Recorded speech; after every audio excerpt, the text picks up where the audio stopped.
খড়গপুরের ছবিটা দেখাচ্ছি, যেখানে ইতিমধ্যেই দিলীপ ঘোষ বিজেপি নেতা তিনি বেরিয়ে পড়েছেন বাইক র্যালিতে। দেখাচ্ছি আপনাদেরকে সেই ছবি, দেখতে পাচ্ছেন সরাসরি রিপাবলিক বাংলায় আপনাদের সামনে তুলে ধরার চেষ্টা করছি।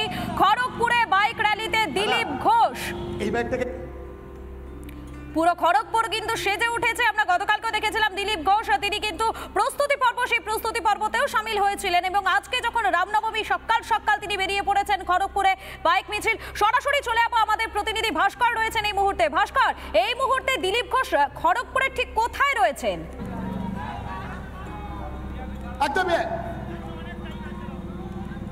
একদমই দেখো, এই মুহূর্তে গোপ করে কিন্তু বাইক নিয়ে রামনবমীর যে মিছিল, সেই মিছিলে বিজেপি নেতা দিলীপ ঘোষ এবং আমরাও সেই ছবিটা দেখাচ্ছি। আমার ভিডিও লিস্ট দেবব্রত এই মুহূর্তে যে ছবিটা রিপাবলিক বাংলায় দেখাচ্ছে, যে বিজেপির প্রাক্তন রাজ্য সভাপতি দিলীপ ঘোষ, তিনি এই মুহূর্তে বাইক নিয়েছেন। দিলীপ বাবু, মানে এইভাবেই এগিয়ে যাবে হিন্দুত্ব? দেখতেই পাচ্ছেন সমাজের মধ্যে উৎসাহ কিরকম, হাজার হাজার যুবক রাস্তায় নেমেছে বাইক নিয়ে, হাঁটা থেকে বাইকে চলে এসছে, গতিটা বুঝতে পারছেন। আপনি বলেছিলেন বাধা দিতে আসলে গাড়ি চালিয়েই এগিয়ে যাবেন, হিন্দুত্ব বাধার মুখে পড়লে এভাবেই এগোবে? রামের সেনারা বেরিয়ে পড়েছে, তাদেরকে কে আটকাবে? কেউ রথের সামনে রথ চলে যাবে, গাড়ির সামনে গাড়ি চলে যাবে। যেন রামের বিরোধিতা করতে গেলে তার পরিণতি সবার জানা আছে।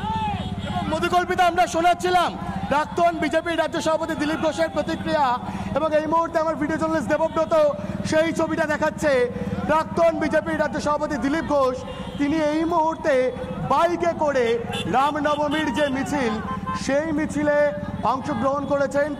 মেদিনীপুর শহরের যে গোপগড়, সেই গোপগড়ে বাইক মিছিল এবং নিজস্ব স্বভাবসিদ্ধ ভঙ্গিতেই বাইক নিজে চালিয়ে রামনবমীর যে মিছিল, সেই মিছিলে রামনবমীর পালন আরও জোরদার করার জন্য যে বার্তা, সেই বার্তা কিন্তু দিচ্ছেন প্রাক্তন বিজেপি রাজ্য সভাপতি দিলীপ ঘোষ।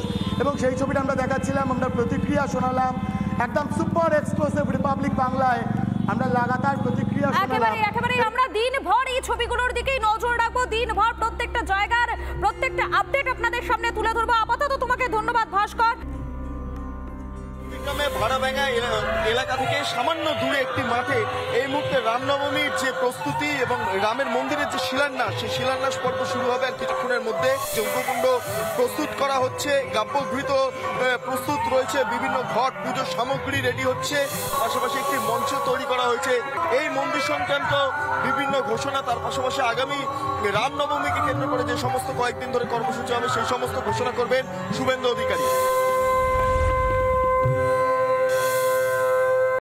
নানা ধরনের কন্টেন্ট দেখার জন্য লাইক করুন, শেয়ার করুন আমাদের ফেসবুক পেজ, সাবস্ক্রাইব করুন আমাদের ইউটিউব চ্যানেল। পাশাপাশি অন্যান্য ব্রেকিং নিউজের জন্য অবশ্যই চোখ রাখুন রিপাবলিক বাংলায়।